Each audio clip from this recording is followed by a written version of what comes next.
Gunung Merapi. Dalam sejarahnya, Gunung Merapi telah meletus sekitar puluhan kali. Bahkan untuk erupsinya pun memiliki siklus pendek, yaitu antara 2-5 tahun. Pada umumnya sih, gunung api itu kan meletus dalam jangka panjang, tapi berbeda dengan Gunung Merapi. Gunung Merapi bahkan menjadi gunung api paling aktif di Indonesia. Di setiap letusan Gunung Merapi tentunya selalu menyimpan berjuta cerita. Cerita bagi para saksi bahwa Gunung Merapi begitu gagahnya. Kali ini aku bakal menceritakan ke kalian sepotong cerita dari letusan Gunung Merapi pada tahun 2006 di Bunker Kali Adem.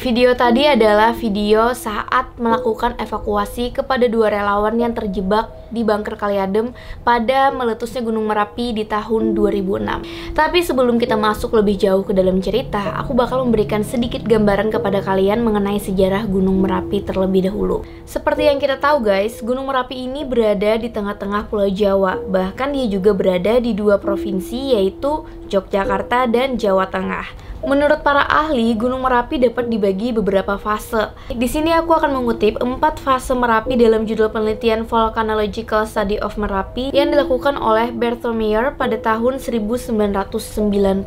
Menurut dia, Merapi itu terbagi dari 4 fase. Yang pertama, pra-Merapi, yang kedua, Merapi tua, yang ketiga, Merapi pertengahan, dan yang keempat, Merapi baru. Fase Merapi baru adalah fase yang bisa kita lacak gimana gambaran sejarahnya. Bahkan guys, menurut para ahli, di fase Merapi baru inilah terjadi perubahan dari sejarah peradaban Jawa.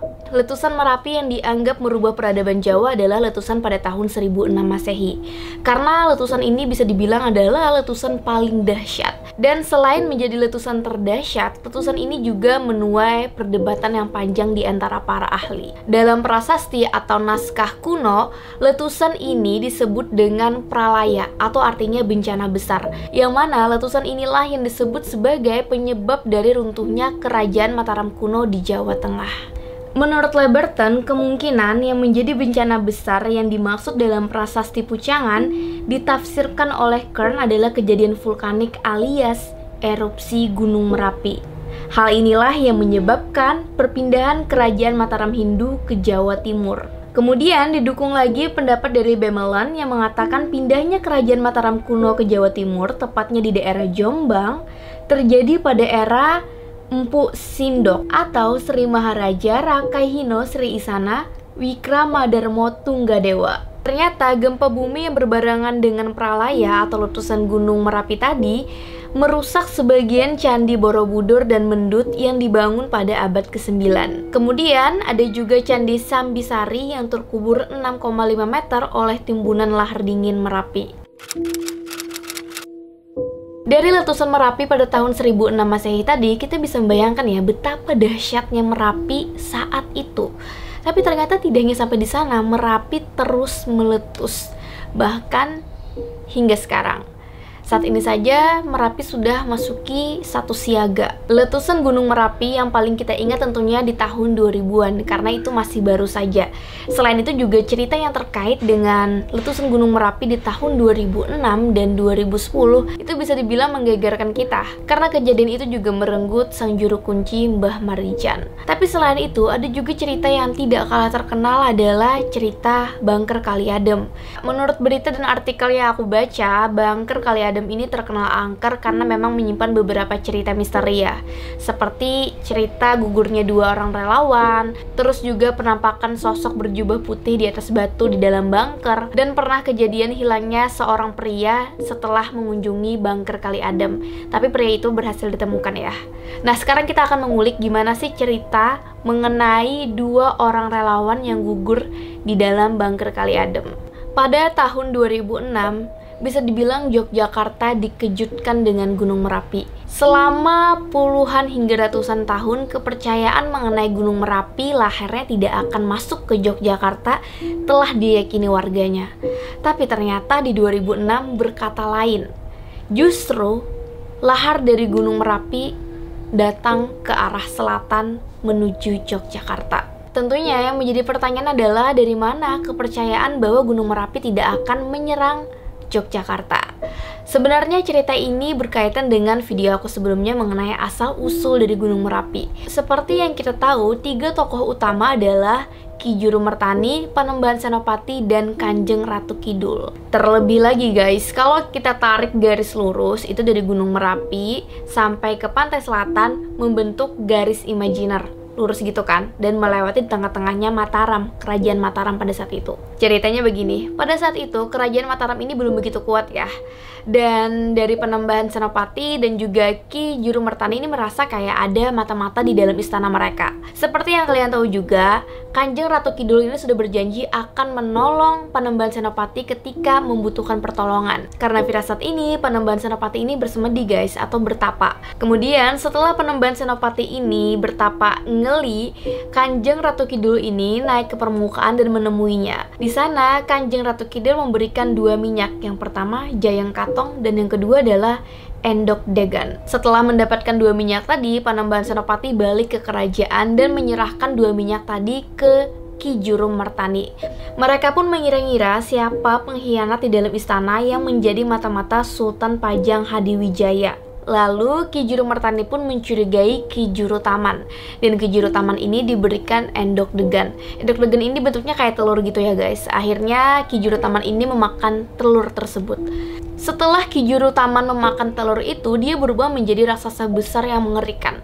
Karena kejadian inilah, dengan nasihat dari Ki Juru Mertani, Panembahan Senopati memerintahkan Ki Juru Taman untuk tinggal di Pelawangan di kaki lereng selatan Gunung Merapi. Tugas yang diberikan oleh Panembahan Senopati kepada Ki Juru Taman adalah menjaga lahar Gunung Merapi tidak mengalir ke arah selatan, yaitu wilayah dari Keraton Mataram di Yogyakarta. Artinya, menurut mitologi Jawa, sejak saat itulah lahar dari Gunung Merapi ini tidak pernah menuju Yogyakarta karena di sana ada Keraton Mataram. Tambahan informasi lainnya terkait mitos ini, Ki Juru Taman berada di Geger Boyo atau punggung buaya artinya. Di sanalah dia beserta pasukannya menjaga lalu lintas dari aktivitas Gunung Merapi. Tapi ternyata guys, dalam menjalankan tugasnya, ternyata Ki Juru Taman ini memiliki perjanjian. Yang mana perjanjiannya itu ada masanya.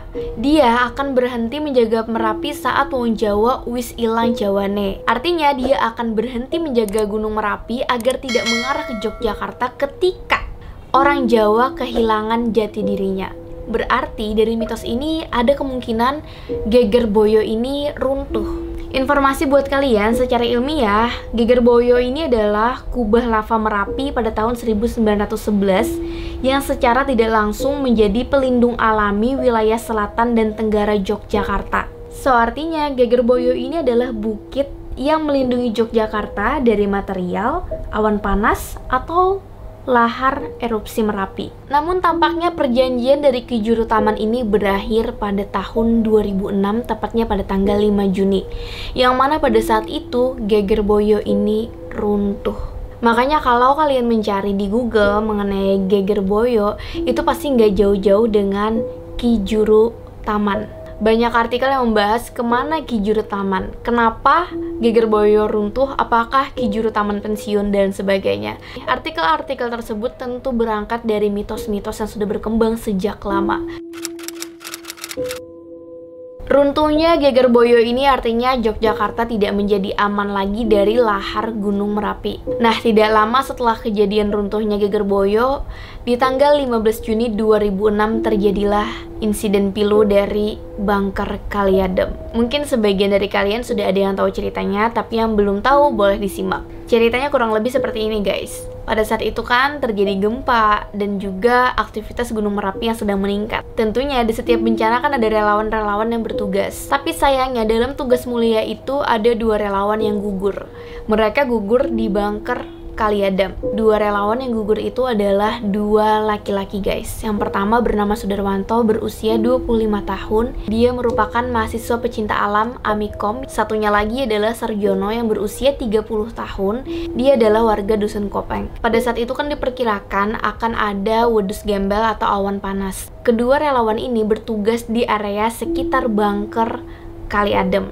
Komunikasi terakhir Sudarwanto dengan timnya, dia bilang ada beberapa orang di sekitaran bunker Kali Adem. Kalau dari berita yang aku baca sih, dia bilang ada 2 orang. Kemungkinan satu orangnya itu adalah Sujarno. Nah, saat mereka ini mengarahkan warga untuk masuk ke bunker Kali Adem, warga itu tuh nggak mengikutin mereka tetap turun ke bawah, sehingga tersisalah si mereka berdua.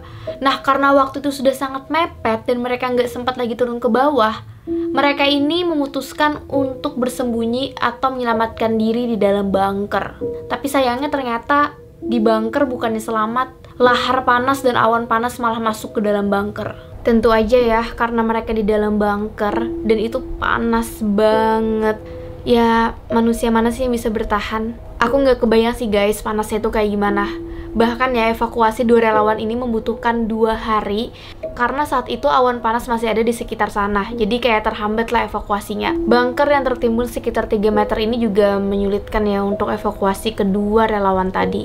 Tapi setelah mereka berhasil mengevakuasi, akhirnya 2 jenazah relawan tadi dibawa ke Rumah Sakit Sarjito Yogyakarta untuk dilakukan otopsi. Menurut Kepala Laboratorium Forensik Rumah Sakit Dr. Sarjito, yaitu Dr. Lipur, dia bilang penyebab kematian kedua korban adalah suhu udara yang sangat tinggi hingga di atas 200 derajat Celcius. Menurut dokter guys, luka bakar yang dialami Sudarwanto itu masih di tingkat 2. Artinya dia hanya mengalami luka bakar di bagian kulit luar. Menurut dokter sih hal ini kemungkinan karena dia berada di dalam air bak mandi. Sedangkan untuk jenazah relawan Warjono, dia itu mengalami luka bakar tingkat 4 yang mana organ dalamnya itu sudah ikut terbakar. Begitulah cerita mengenai kepercayaan bahwa Gunung Merapi tidak akan menyerang Jogja ternyata patah di tahun 2006 dan menyisakan pertanyaan bagi para orang yang percayainya, kemanakah Ki Juru Taman sekarang. Semoga juga untuk relawan yang gugur pada hari itu tenang di sisinya. Guys, thank you udah menonton video ini. Jangan lupa untuk di subscribe, nyalakan loncengnya, like, komen, dan share video ini sebagai bentuk dukungan kamu ke aku membangun channel ini.